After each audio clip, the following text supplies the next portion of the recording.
mig när jag försöker klara en programmeringsutmaning på bara 10 minuter. Så i dagens video ska vi bygga något riktigt häftigt här i Roblox Studio.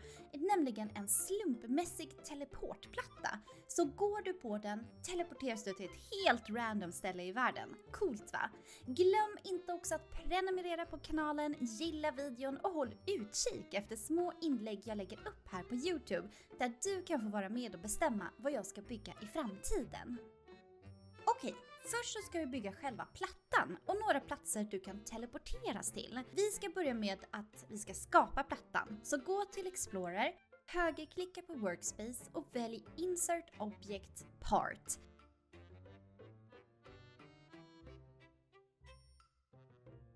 Sen gör du plattan tillräckligt stor nog för att kunna gå på med din karaktär. Sen ändrar du färgen till exempel lila, rosa, grön eller valfri färg. Och döp den gärna till Teleport Pad. Jag gör det här som sista steg, men ni kan även lägga in det här steget här. Sen så ska vi skapa de här målpunkterna som vi ska teleporteras till. Så lägg ut 3 nya delar, alltså 3 olika parts på olika platser i världen. Jag lägger mina ganska nära nu när jag ska testa och bygga det här spelet. Så gör dem små och färgglada. Sen döper du dem till Teleport Target 1, Teleport Target 2 och Teleport Target 3. Tänk på att använda de här stora och små bokstäverna så man inte råkar skriva fel. Så jag använder stort T i Teleport och stort T i Target. Och sen går vi nu till det roliga. Vi ska ju faktiskt skriva koden som gör allt det här möjligt för att kunna fungera.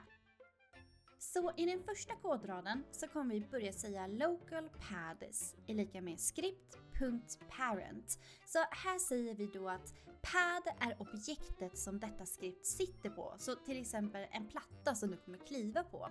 Sen hoppar vi ner till nästa rad och skriver local targets. Och här innebär då att vi skapar den här listan med alla platser man kan teleporteras till. Så den första kodraden blir då workspace : wait for child inom parentes och situationstecken teleport target 1. Det betyder då att vi letar efter ett objekt i världen som heter teleport target 1. Sen fortsätter vi med nästa kodrad och det blir ju Teleport Target 2 och här letar vi efter ett objekt som heter Teleport Target 3 och så blir det samma typ av kodning fast det är Teleport Target 3 och den ska ju hitta då ett som heter Teleport Target 3 så de kopplas ihop helt enkelt. På nästa kodrad så skriver vi in pad.touched : connect function hit.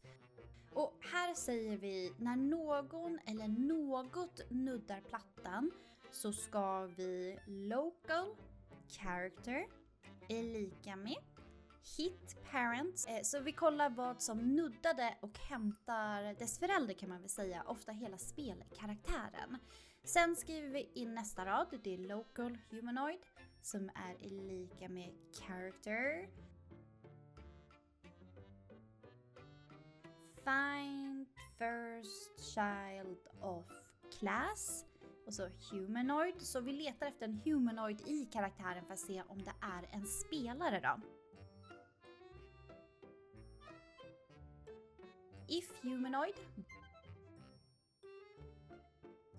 Den, så om det faktiskt var en spelare och inte en boll eller något annat, då ska vi local random target. Och här väljer vi en slumpmässigt mål då ifrån listan. Och så fortsätter vi med character set primary. Det betyder då att sen teleporterar vi spelaren till det slumpmässiga målet med lite ovanför, alltså 3 studs upp så man inte fastnar i marken och sen så är skriptet slut. Men om vi ska förklara lite kort vad gör den här koden egentligen? Jo, vi har ju en lista med 3 målplatser. När någon går på plattan, kollar spelet först om det är en spelare. Sen väljer spelet en slumpmässig plats ur den här listan som vi har skapat med hjälp av math.random. och till sist flyttar vi spelaren dit och lyfter dem lite så de inte fastnar i marken. Tycker ni att det här gick för snabbt så kan ni alltid spola tillbaka i videon och kolla om igen på kodningen. Okej, vi går vidare till nästa steg och nu så ska vi ju köra ett test. Jag ska faktiskt springa på plattan och den ska swisha mig vidare. Och hjälp, det funkade! Jag hamnade där borta. Och jag testar en gång till och ha! Nu hamnade jag här på ett helt annat ställe. Har du sett så här långt? Glöm då inte att kommentera skript så jag vet att du har kollat så här långt in i videon. Sedan nu när jag är nöjd med mitt skript så vill jag bara bygga vidare lite grann på min nya hobby här så att det kanske får lite mera liv. Och man kan även använda marken här för att se till att det är rätt mängd yta emellan och se till att det helt enkelt ser snyggt ut och håller ihop i sin helhet. Så jag bara gör fina små justeringar i mitt spel här för att fixa med det sista. Och jag tänker också att jag ska lägga på ett annat material för jag tänker att det här ska vara typ som plankor nästan som man ska gå på. Och så ska vi höja upp den här plattformen också så att om man ramlar ner så kanske karaktären dör eller någonting. Så jag ska se, den här minskar vi lite här och sen så de här ska ju vara som plankor. Då måste jag hitta rätt material.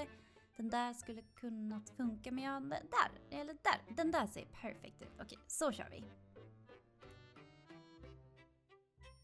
Programmeringsutmaningar som det här, det är ett roligt sätt att träna hjärnan med. Man blir snabbare på att koda och man lär sig nya knep. Många kodare gillar de här eftersom det känns som ett spel och man lär sig massor samtidigt. Så vill du bli bättre på att koda, då kan du testa att göra samma utmaning som jag eller hitta på en egen. Skriv gärna i kommentarerna hur du hade gjort. Det här var dagens 10 minuters programmering och vill du testa själv, prova att lägga till fler teleportplatser eller kanske teleportera till en annan värld. Glöm inte att gilla videon, prenumerera på kanalen och klicka på klockan. Jag lägger också upp små inlägg här ibland där du kan rösta på vad jag ska göra, så håll koll. Tills dess, ha det fint, flyt lugnt!